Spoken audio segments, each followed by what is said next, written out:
My child doesn't like studies. पढ़ाई में focus और इंटरेस्ट कैसे बढ़ाए? अक्सर पेरेंट्स जब भी मुझे मिलते हैं ये सवाल ज़रूर पूछते हैं। बहुत सारे पेरेंट्स मुझे कहते हैं कि हमारे बच्चे पढ़ना ही नहीं चाहते, बुक खोलते ही उनका फोकस कहीं छूमंतर हो जाता है। मोबाइल या टीवी में बहुत इंटरेस्ट है लेकिन पढ़ाई में बिल्कुल भी नहीं। अगर आप भी यही बात फील कर रहे हैं तो पहले एक बात जान लेते हैं, आपका बच्चा बुद्धू या लेज़ी बिल्कुल भी नहीं है, लेकिन वो पढ़ाई में इंटरेस्ट डेवलप नहीं कर पाया, इसलिए वो पढ़ाई से कनेक्ट नहीं हो पाया। तो चलिए स्टेप बाय स्टेप समझते हैं कि बच्चों का पढ़ाई में इंटरेस्ट कैसे लाएं। लेकिन सबसे पहले एक मिथ हम तोड़ते हैं।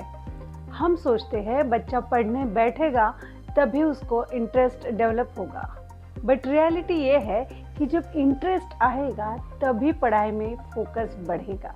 फोकस कोई बटन नहीं है जो दबाते ही ऑन हो जाएगा, और फोकस एक स्किल है और इंटरेस्ट उसके लिए फेल का काम करता है।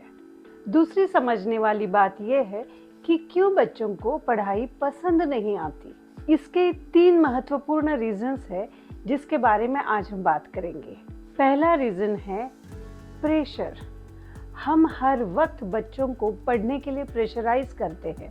हम मार्क्स, रैंक, कंपैरिजन इसके ही बारे में बात करते हैं, तो बच्चों को पढ़ाई इंटरेस्ट नहीं लगती और बोझ लगने लगती है, और धीरे धीरे उनका फोकस कम हो जाता है क्योंकि उन्हें पढ़ाई से डर लगने लगता है। दूसरा रीज़न नो इमोशनल सेफ्टी।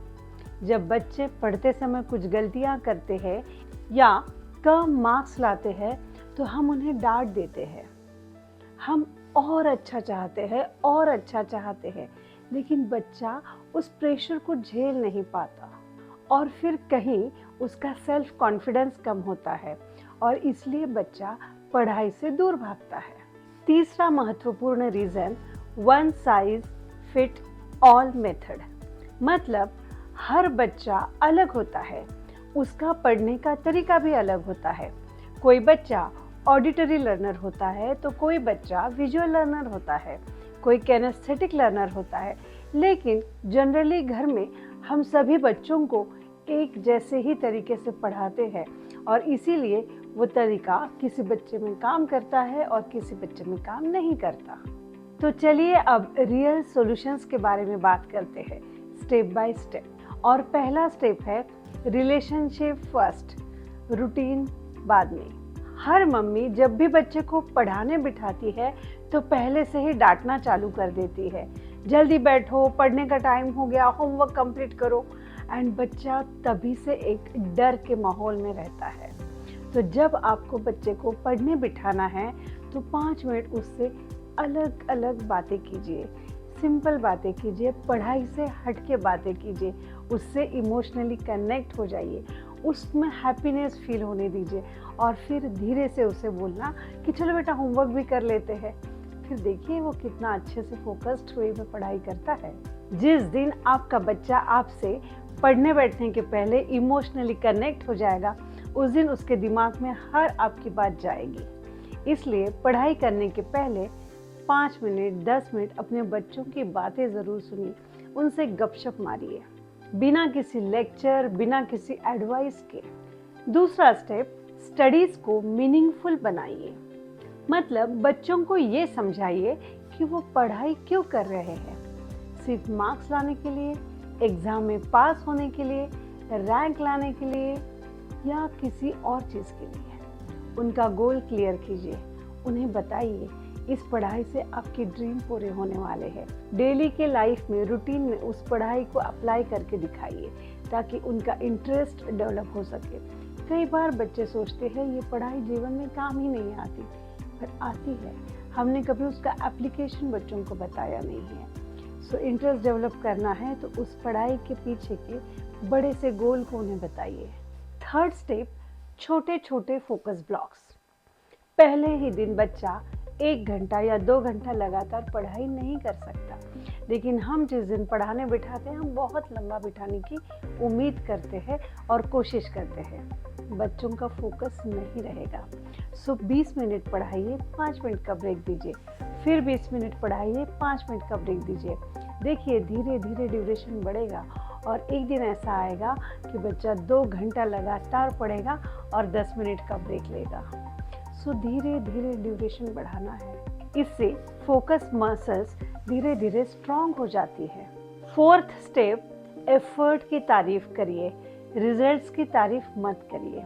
हम जनरली रिजल्ट्स ओरिएंटेड पढ़ाई करवाते हैं और जब हमारा मनचाहा रिजल्ट हमें नहीं मिला तो हम बच्चों को डांटते हैं। इसके बजाय हम बच्चों को बोलिए गुड एफर्ट्स, अगली बार और बेटर करेंगे, ताकि उनका इंटरेस्ट बना रहे। इसलिए बच्चों के मार्क्स पे नहीं तो उनके मेहनत पे फोकस कीजिए। जब बच्चा ये फील करता है कि मुझे ट्राई करने के लिए अप्रिशिएट किया गया तो उसका इंटरेस्ट और ग्रो करता है, वो और इंटरेस्ट से काम करना चाहता है, वो और इंटरेस्ट से पढ़ना चालू करता है। And 5th step, no comparison.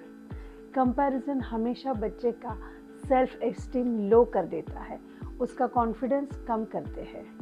इसलिए आज के बाद हमारे बच्चे का कंपैरिजन हम किसी से नहीं करेंगे, किसी और के बच्चे के साथ नहीं, 2 सिबलिंग्स के बीच में भी नहीं। अगर बच्चे का कंपैरिजन होगा तो उसी बच्चे के कल में और आज में।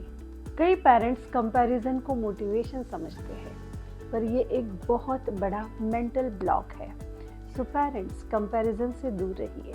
और अगर फिर भी बच्चे ना पढ़े तो चलिए समझते हैं। तो प्रॉब्लम शायद स्टडीज नहीं है, प्रॉब्लम कोई और है, जैसे कि attention issue, fear of failure and confidence का इशू। तो इस स्टेज पे बच्चों को डांटने से काम नहीं होगा, इन्हें समझना ज़रूरी है कहाँ प्रॉब्लम है, उसके रूट कॉज को ट्रीट करना ज़रूरी है। सो डियर पेरेंट्स, याद रखिए आपका बच्चा पढ़ाई से नफरत नहीं करता, वो नफरत करता है तो पीयर प्रेशर से और डर से।